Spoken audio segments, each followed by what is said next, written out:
آج کی اس شب میں قرآن عظیم کے 5.5 پارے مکمل ہو چکے ہیں۔ اللہ عز و جل بقیہ قرآن عظیم کو صحیح تجوید سے پڑھنے اور آپ سب کو سماعت کرنے کی توفیق عطا فرمائے۔ آج ہم نے سورہ نساء مکمل تلاوت کی ہے اور سورہ مائدہ کا کچھ حصہ۔ اب آگے آئیں، اللہ تبارک و تعالیٰ نے گھریلو احکام کے متعلق فرمایا الرجال قوامون علی النساء، مردوں کو ہم نے عورتوں پر حاکم بنایا ہے۔ حاکم کا مطلب یہ نہیں ہے کہ بیلچا لے کر کے اس کو ہانکتا رہے، یا پھر حاکم کا مطلب یہ بھی نہیں ہے کہ رسی اور ڈنڈا لے کر کے اس کے پیچھے پڑا رہے۔ حاکم کا مطلب یہ ہے کہ مرد کو معاش کی تمام ذمہ داریاں دی گئی ہیں، گھر چلانا، گھر کا خرچہ لانا یہ مرد کی ذمہ داری ہے، اور گھر گرہستی جو اندر کے معاملات سنبھالنا یہ عورت کے کام ہے۔ اگرچہ آج زمانے میں بدل گیا، کچھ مرد گھر میں بیٹھے ہیں اور عورتیں کام پہ ہیں، انہوں نے فطرت قانون کا بدل لیا ہے۔ اب یہاں پر کچھ لوگ یہ سوال بھی کرتے ہیں کیا عورت کا کمانے کے لیے نکلنا جائز ہے یا نہیں ہے؟ اس سلسلے میں آپ کو بتا دوں، عورت اگر شریعت کی پابندیاں کرتی ہے اور حدود شرع میں رہ کر کے کوئی جاب اس کو لگتی ہے یا کوئی کام کرتی ہے تو بالکل اس کے لیے جائز ہے، کوئی حرج نہیں۔ عورت کا کمانا اسلام میں کہیں پر بھی یہ نہیں کہا گیا کہ ناجائز ہے، جائز ہے، لیکن اس کے شریعت کے جو تقاضے ہیں اگر وہ پورا کر سکتی ہے تو دونوں کو ساتھ میں لے کر کے چلنا چاہے تو چل سکتی ہے۔ لیکن اللہ نے جو قرآن میں فرمایا مردوں کو عورتوں پر حاکم بنایا گیا، مردوں کو عورتوں پر حاکم بنایا گیا، اور اسی سے آپ کو یہ سمجھ میں آ جانا چاہیے کہ آپ کے لیے نان و نفقہ لانا، گھر بنانا، گھر کے اخراجات لانا یہ مردوں پر ہے۔ کچھ بیچارے بھیکاری لوگ ہیں جو عورتوں کے اوپر اس قدر ظالم بن کر کے بیٹھے ہوتے ہیں کہ وہ سارا خرچہ سسرال سے ہی چاہتے ہیں کہ عورت کا جو مائکہ ہے یا اس کا مرد کا جو سسرال ہے وہیں سے وہ سب کچھ لانا چاہتے ہیں۔ اور ہمارے ہاں شادیوں میں بھی یہی رواج بہت زیادہ ہے۔ بہت سارے لوگ شادی اس لیے بھی کرتے ہیں کہ بہت زیادہ جہیز لائے گی عورت، بائک لائے گی، کار لائے گی، اسی لالچ میں شادی کرتے ہیں۔ میرے عزیزوں، مرد اللہ نے تمہیں بنایا ہے، تم اپنے ہاتھوں سے کماؤ اور عورت کو کھلاؤ، ایک صدقے کا ثواب ہے۔ اور نہیں کر سکتے تو جہیز کیوں مانگتے ہو؟ مسجد کے باہر کھٹوری لے کے بیٹھ جاؤ، روز آنے جانے والے کچھ نہ کچھ ڈالیں گے، وہ اور زیادہ بن جائے گا۔ بات سیدھی سی ہے، کچھ لوگ آفیشیل طریقے سے مانگتے ہیں اور کچھ لوگ اندر میز کے اندر سے مانگتے ہیں، دونوں مانگنے والے ایک ہی ہیں، بھکاری ہیں۔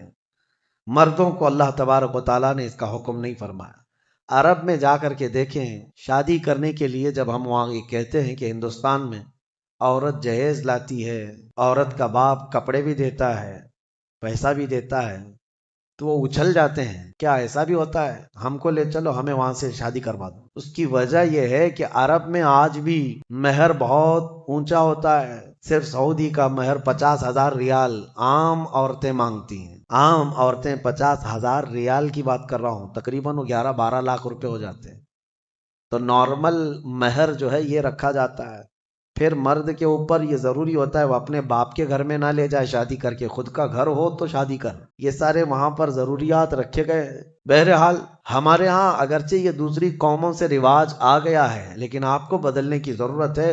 کم از کم آپ اپنا نیا گھر نہیں بنا سکتے، بہت کچھ نہیں کر سکتے، تو کم از کم ان گھر والوں سے، عورت والوں سے مانگنا تو بند کر دو۔ جتنا آپ کے پاس ہے اسی میں خوش رہو، اور اللہ کا وعدہ ہے قرآن میں کہ اگر تم فقیر بھی ہو تو اللہ اپنے فضل سے غنی بنا دے گا، غنی بنا دے گا۔ اب ایک اور آیت اس میں آئی ہے، اللہ تعالیٰ فرماتا ہے جب شوہر اور بیوی کے درمیان اختلاف ہو جائے، جھگڑے زیادہ ہو جائے، تو اللہ نے فرمایا ادھر سے ایک آدمی ادھر سے ایک آدمی آئے، اگر وہ لوگ اصلاح چاہتے ہیں تو دونوں کی طرف سے ایک آئے اور بیٹھے۔ اللہ فرماتا ہے اللہ ان دونوں کے درمیان پھر سے اتفاق پیدا فرمائے گا۔ اصلاح کی نیت ہونی چاہیے، لیکن مشورہ میرا یہ ہے کہ دونوں طرف کی ساسوں کو نہ لایا جائے، ہاں، نہ لڑکی کی اماں کو لایا جائے نہ لڑکی کی اماں کو لایا جائے، فیصلے بگڑ جاتے ہیں۔ کیونکہ برسوں سے ہم نے بھی دیکھا ہے بہت سارے گھروں کو توڑنے میں ان لوگوں کا ہاتھ رہتا ہے۔ ہونا تو یہ چاہیے کہ ماں اپنی بیٹی کو ہمت دے کہ ساری مصیبتیں آتی رہتی ہیں، تکالیف آتی رہتی ہیں، تم آگے بڑھو، نہیں بلکہ وہاں تو وہ اڑنگا ڈال کر کھڑی رہتی ہیں، کیسے تو برداشت کرتی ہے، چھوڑ کر کے آ جا، کب تک پالے گی۔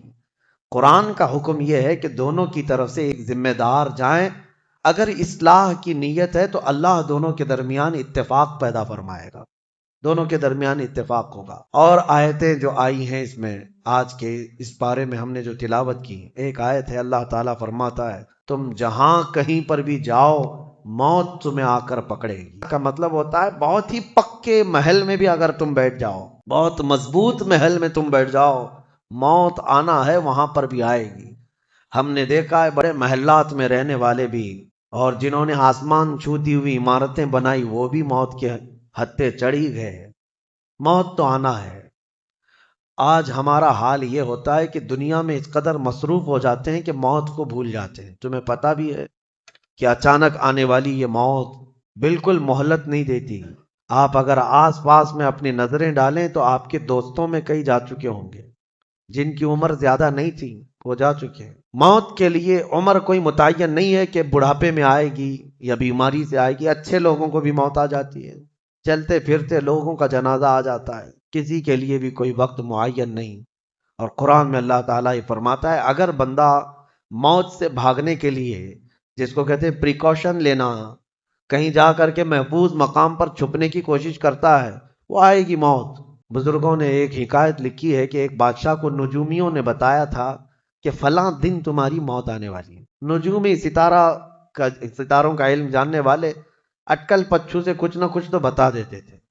تو اس بادشاہ کو نجومیوں نے جب دن بتایا، اس دن اس نے کیا کیا، ایک ایسا حجرہ، ایک کمرہ بنایا جس میں کوئی چیز آ ہی نہیں سکتی، کوئی چیز نہیں، صرف اس نے ایک سوراخ رکھا ہوا کے لیے، اور اس میں سے مچھر بھی نہ آ سکے۔ اس حجرے کے اندر وہ چلا گیا، وہ پورا دن اس کو تھا کہ میں موت کو چکما دے دوں گا، اور نجومیوں نے یہ بتایا تھا کہ بچھو کے ڈنک مارنے سے تمہاری موت آئے گی۔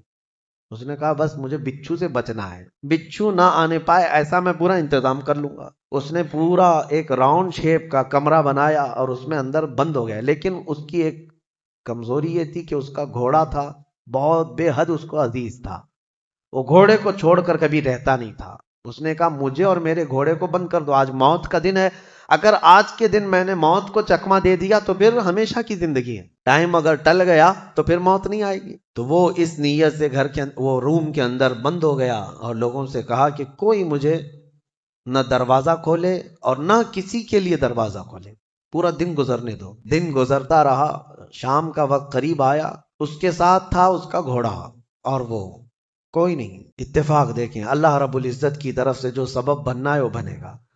اس کے گھوڑے کو بہت تیز چھینک آئی اور اس کی چھینک سے اس کی ناک سے بچھو نکلا اور اس بادشاہ کو ڈنک مارا اور وہیں اس کی موت ہو گئی۔ اینما تکونوا یدرککم الموت، اللہ نے فرمایا تم جہاں کہیں رہو موت آ کر پکڑ لے گی۔ ہمارے علاقے میں ایک ڈاکٹر تھے، وہ کارڈیالوجی تھے، ہارٹ کے اسپیشلسٹ تھے، اور ان کے ہاتھ میں بہت سارے ڈاکٹرز پریکٹس کر کے بڑے ماہر بنے، ہارٹ کے اسپیشل ڈاکٹر۔ اور یہ اخبار میں بھی بات آئی تھی۔ اس ڈاکٹر کا حال یہ تھا کہ برسوں آپریشن اور سرجری کر کے لوگوں کے ہارٹ صحیح کیے یا بائی پاس کیے، لیکن اتفاق ایسا کہ ایک دن وہ لیب میں اندر ہاسپٹل کے لیبوریٹری میں کام کر رہا ہے ڈاکٹر، اور اس کے ساتھ 4 اسسٹنٹ ڈاکٹر بھی ہیں اور نرسز بھی ہیں، سارے کہاں پر، لیب کے اندر، ساری مشینیں بھی موجود ہیں۔ اس ڈاکٹر کو وہیں پر ہارٹ اٹیک آیا، جو ہارٹ کا خود اسپیشلسٹ ہے، اور دوسرے ڈاکٹرز وہاں پر موجود بھی ہیں۔ انہوں نے اٹھایا، اسٹریچر پر ڈالا، آئی سی یو میں ہی تھے، لیب کے اندر موجود تھے، لیکن وہ چند منٹوں کے اندر ڈاکٹر کی موت ہو گئی۔ نہ کوئی ڈاکٹر بچا سکا، نہ اس کو دوا دی جا سکی۔ سب سے ماہر ہارٹ کا ڈاکٹر ہاسپٹل کے اندر، جو سب سے محفوظ جگہ ہو سکتی ہے بیماروں کے لیے۔ میاں ہمارے گھر میں کسی کو اٹیک آئے تو دوڑ کر کہاں لے جائیں گے؟ ہاسپٹل۔ اور جو خود کس کے پاس لے جائیں گے؟ ڈاکٹر کے پاس۔ جو خود ڈاکٹر ہے اور خود ہاسپٹل میں بیٹھا ہوا ہے، اس کو ہی اگر آ جائے، اور قریب میں ڈاکٹرز بھی موجود ہیں لیکن بچا نہ سکے، یہ رب ذوالجلال کا فرمان، جب وعدہ مکمل ہو جائے تو پھر کوئی طاقت تمہیں موت سے روک نہیں سکتی۔